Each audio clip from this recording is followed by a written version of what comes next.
150 సంవత్సరాల చరిత్ర, లక్షల మంది ప్రయాణికుల కదలిక, బ్రిటిష్ కాలం నాటి అద్భుతమైన ఆర్కిటెక్చర్. ఇది కేవలం ఒక రైల్వే స్టేషన్ మాత్రమే కాదు, ఇది భారతదేశపు అద్భుతమైన వారసత్వ కట్టడం. Hi friends, welcome back to my channel. ఈ రోజు వచ్చేసి మనం ఛత్రపతి శివాజీ మహారాజ్ టెర్మినస్ దగ్గరికి అయితే వచ్చేసాం. చూడండి, beautiful architecture and night lighting లో ఎంత అద్భుతంగా కనిపిస్తుందో. చాలా అంటే చాలా బాగుంది కదా. రండి మనమైతే లోపలికి వెళ్ళి ఎక్స్ప్లోర్ చేద్దాం. ఈ రైల్వే స్టేషన్ వచ్చేసి 1887లో అయితే కన్స్ట్రక్షన్ చేశారు. అప్పట్లో దీన్ని విక్టోరియస్ టెర్మినస్ అని పిలిచేవారంట. తర్వాత 1996లో మన భారత వీరుడు ఛత్రపతి శివాజీ మహారాజ్ గారి పేరు మీద అయితే ఈ స్టేషన్ పేరు మార్చారు. చూస్తున్నారు కదా, లోపలికి ఎంటర్ అవగానే ఎంత బాగుందో. ఏదో పెద్ద కోటలోకి అయితే ఎంటర్ అయినట్టుంది. మనం వచ్చేసి ఎంటర్ అవగానే రైట్ సైడ్ అయితే టికెట్స్ అయితే ఇష్యూ చేస్తున్నారు. తర్వాత మనం లెఫ్ట్ సైడ్ లో అయితే వే ఉంటుంది లోపలికి వెళ్ళడానికి. రండి మనం అయితే స్టేషన్ లోపలికి వెళ్ళిపోదాం. చూడండి, చాలా అంటే చాలా పెద్ద స్టేషన్. టైం వచ్చేసి ఆల్మోస్ట్ నైట్ 10:30 అయితే అవుతుంది. బట్ క్రౌడ్ చూస్తుంటే చాలా అంటే చాలా మంది ఉన్నారు.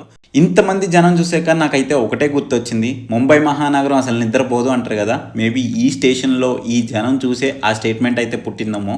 ఈ స్టేషన్ లో వచ్చేసి టోటల్ 18 ప్లాట్ఫామ్స్ అయితే ఉన్నాయి. చూస్తుంటే ఈ స్టేషన్ నుంచి 100కి పైగా రైళ్లు అండ్ లక్షలకు మంది పైగా ప్రయాణికులు అయితే ట్రావెల్ చేస్తారని అనిపిస్తుంది. అలాగే ఒక స్మాల్ రిక్వెస్ట్, ఇంకా మన ఛానల్ ఎవరైనా సబ్స్క్రైబ్ చేసుకోకపోతే వెంటనే సబ్స్క్రైబ్ చేసేసుకోండి. అండ్ టోటల్ 18 ప్లాట్ఫామ్స్లో ఫస్ట్ 6 ప్లాట్ఫామ్స్ అయితే లోకల్ ట్రైన్స్, అంటే with in the Mumbai travel చేసే వాళ్ళకి అయితే ఈ ఫస్ట్ 6 ప్లాట్ఫామ్స్లో లోకల్ ట్రైన్స్ అయితే ట్రావెల్ చేస్తాయి. అండ్ 7 నుంచి 18th వరకు అవుట్ సైడ్ ముంబై చాలా డిఫరెంట్ స్టేట్స్కి వెళ్ళే ట్రైన్స్ అయితే ఇక్కడ నుంచి అయితే స్టార్ట్ అవుతాయి. అలాగే ఈ స్టేషన్ అయితే 2004లో యునెస్కో వరల్డ్ హెరిటేజ్ సైట్గా గుర్తింపు కూడా అయితే పొందింది.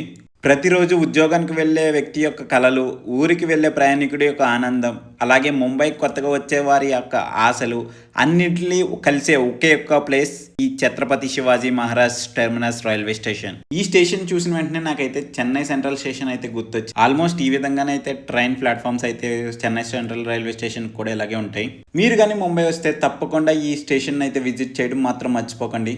నా సజెషన్ అయితే ఎస్పెషల్ ఇన్ నైట్ టైం ఆ లైటింగ్ లో చాలా అంటే చాలా అద్భుతంగా ఉంటుంది. నేను ముంబైలో తిరిగిన ప్లేసెస్ అన్ని డీటెయిల్ గా ఒక వ్లాగ్ చేసి త్వరలో అయితే అప్లోడ్ చేస్తాను. అలాగే వీడియో నచ్చితే ఒక లైక్ చేసి మన ఛానల్ని అయితే సబ్స్క్రైబ్ చేసుకోవడం మర్చిపోకండి. Thanks for watching till the end. By by.